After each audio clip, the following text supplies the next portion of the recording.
We have Lieutenant Liwei Chen here. He's the FIAC Director at Public Works Department, Sasebo. And after the earthquakes down in Kyushu, he was asked to participate in an interesting assignment over the weekend.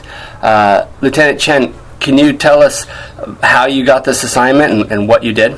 Absolutely. So down here in Sasebo, we're heavily involved with the local Japanese Maritime Self-Defense Force unit.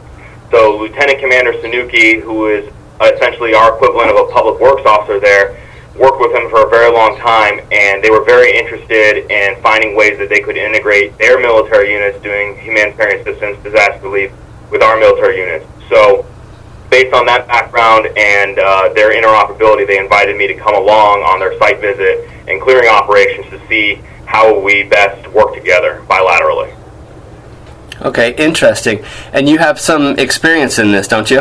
I do. When I was with Naval Mobile Construction Battalion 7, specifically, I helped plan for Operation Unified Response, which was the United Nations response to the Haiti earthquake. Specifically, I was planning for the aircraft movement, the equipment selection, and all the things that the detachment brought with them to that mission. So in the Kumamoto area, tell us some of the things that you saw. So the main area of Kumamoto right now, the main lines and the main transportation areas have been restored. The Shinkansen, the high-speed rail, and the highways are mostly okay. But internally in the city, the roads are still very heavily damaged, and most of the residents don't have all the utilities. The majority of them still don't actually have running water. So the Japanese Self-Defense Force, both the Air Self-Defense Force, Ground, and Navy, were tasked by Prime Minister Abe to clear out those roads, clear out the rubble to allow private citizens back to their homes and local contractors such as the power or gas company back so they could restore services around the city.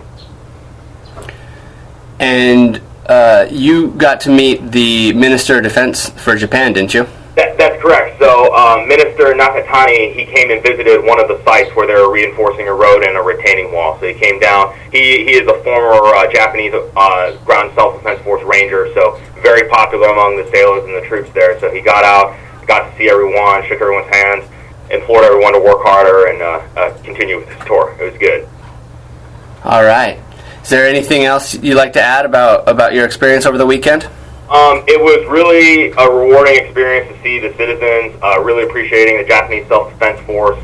We had some children posting up flyers, with Gambare, telling us, let's go, hang tough in there. But I really appreciate the opportunity that JSDF provided to help, that we could provide assistance, and I really hope that they have a quick recovery in Kumamoto.